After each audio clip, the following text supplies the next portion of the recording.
देख रहे हो मेट्रो न्यूज पिंच। बारामती आणि राहुरी पोटनिवडणुकीवरून संजू बाबा राऊत भारतीय जनता पार्टीवर टीका करतायत। संजय राऊत, तुम्हाला आठवण करून द्यायची आहे, महाराष्ट्राची परंपरा पायदळी तोडवण्याचं पहिल्यांदा काम कोणी केलं असेल तर काँग्रेसने केलं। तुम्हाला आठवत असेल, स्वर्गीय गोपीनाथजी मुंडे यांच्या निधनानंतर बीडमध्ये पोटनिवडणूक झाली होती। प्रीतमताई मुंडे त्या पोटनिवडणुकीमध्ये उभ्या होत्या। त्यावेळेला काँग्रेसनं तिथे उमेदवार दिला होता आणि काँग्रेसनी ती निवडणूक बिनविरोध होऊ दिली नाही। संजय राऊत अशा पद्धतीच्या प्रथा परंपरा पायदळी तोडवण्याचं काम महाराष्ट्राच्या इतिहासात कोणी केलं असेल तर ज्या काँग्रेसच्या वळसणीला जाऊन तुम्ही बसलाय त्या काँग्रेसनं केलंय, त्या राहुल गांधी यांनी केलेलं आहे। त्यामुळं महाराष्ट्राची प्रथा परंपरा याच्याबद्दल फाल बोलण्याच्या भानगडीमध्ये तुम्ही पडू नका। मुंडे साहेबांच्या निधनानंतर बीडची पोटनिवडणूक तुम्ही बिनविरोध होऊ दिली नव्हती, काँग्रेसने बिनविरोध होऊ दिली नव्हती। त्यामुळे विनाकारण भारतीय जनता पार्टीने अशा पद्धतीची परंपरा प्रथा सुरू केली हे सांगण्याच्या भानगडीमध्ये पडू नका। जेव्हा आर पाटील यांचं निधन झालं होतं त्यावेळेला भारतीय जनता पार्टीने तिथे उमेदवार दिला नव्हता, परंतु मुंडे साहेबांचं निधन झाल्यानंतर काँग्रेसने ते सौजन्य दाखवलं नव्हतं। काल देखील काँग्रेसनं 4 वेळेला विनंती केल्यानंतर उमेदवारी अर्ज मागे घेतला। सुरुवातीला वेगवेगळी कारणं सांगितली आणि नंतर पराभवाच्या भीतीपोटी काँग्रेसनं हा उमेदवारी अर्ज मागे घेतलेला आहे। संजय राऊत, तुमच्या पक्षाची डेड बॉडी करण्याचं काम जनतेनं केलेलं आहे। तुमचा पक्ष आता अस्तित्वालाच उरलेला नाही आणि पक्षाची पूर्णपणे डेड बॉडी, मरणशय्येवर येऊन टिकलेला पक्ष, अशा पद्धतीची अवस्था दुसरी तिसरी कोणी नाही केली तर महाराष्ट्रातल्या जनतेनं केली। त्यामुळं आपल्या पक्षाचं आधी धुणं धुवा, आपल्या पक्षाची प्रकृती कशी बरी होईल, आपला पक्ष कसा सुधारेल याचा विचार करा।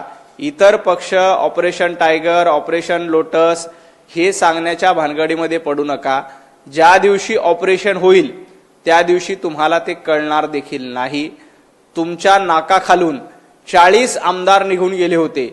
महाविकास आघाडीचं सरकार होतं, उद्धवजी ठाकरे मुख्यमंत्री होते, संजू बाबा राऊत त्या सरकारचे सर्वेसर्वा होते, तरी 40 आमदार गेले, तुम्हाला कळलं नाही। जेव्हा केव्हा ऑपरेशन टायगर होईल तेव्हा ते तुम्हाला कळणार नाही। आणि ऑपरेशन हे डेड बॉडीचं होतं का जिवंत माणसाचं होतं हे सांगायला संजय राऊत डॉक्टर नाहीयेत। ऑपरेशन हे जिवंत माणसाचं होतं, डेड बॉडीचं ऑपरेशन होत नाही। आणि अशा पद्धतीची तुमच्या ज्या पद्धतीची बेताल बालिश वक्तव्य येतात ती बालिश वक्तव्य करू नका। आता तुमच्या पक्षाचीच अवस्था ही मरणासन्नतेकडे जात आहे, कारण तुमच्या पक्षाचे आमदार किती आहेत, तुमच्या पक्षाचे नगरसेवक किती आहेत, जिल्हा परिषदा किती आहे याचा विचार करा आणि मग इतरांना बोलण्याच्या सल्ला देण्याच्या भानगडीमध्ये पडा। संजय राऊतांचं नाव ऑलरेडी काँग्रेसच्या ऑपरेशन मध्ये आलेलं आहे। संजय राऊत काँग्रेस पक्षामध्ये जाणार आहे आणि त्याबद्दलचं ऑपरेशन ठरलेलं आहे। संजय राऊतांना राज्यसभेची खासदारकी पुढच्या वेळेला मिळणार नाही, त्यामुळं संजय राऊत राज्यसभेच्या खासदारकीसाठी राहुल गांधी यांच्या संपर्कात आहेत आणि राहुल गांधीकडे संजय राऊत जाणार आहेत, काँग्रेसमध्ये संजय राऊत प्रवेश करणार आहेत। हे पांढऱ्या दगडावरची काळी रेष आहे। त्यामुळं अशा पद्धतीचं हे ऑपरेशन ऑलरेडी ठरलेलं आहे। त्यामुळे संजय राऊत, तुमच्या पक्षामध्ये तुमची निष्ठा राहिलेली नाही। तुमची निष्ठा आता राहुल गांधींच्या चरणावर, तुमची निष्ठा सोनिया गांधींच्या चरणावर आणि उरली थुरली थोडीशी निष्ठा आहे ती सिल्वर ओकच्या दारात तुमची निष्ठा ठेवलेली आहे। त्यामुळं तुम्ही निष्ठेच्या गप्पा किंवा मी पक्ष सोडून कुठेही जाणार नाही हे सांगण्याच्या भानगडीमध्ये पडू नका। तुमचा एक पाय ऑलरेडी काँग्रेसमध्ये जाऊन पोहोचलाय, कुठल्याही क्षणी दुसरा पाय देखील तुमचा काँग्रेसमध्ये जाईल। देवाभाऊंनी कुणाचीही कुठल्याही पक्षाची डेड बॉडी केली नाही।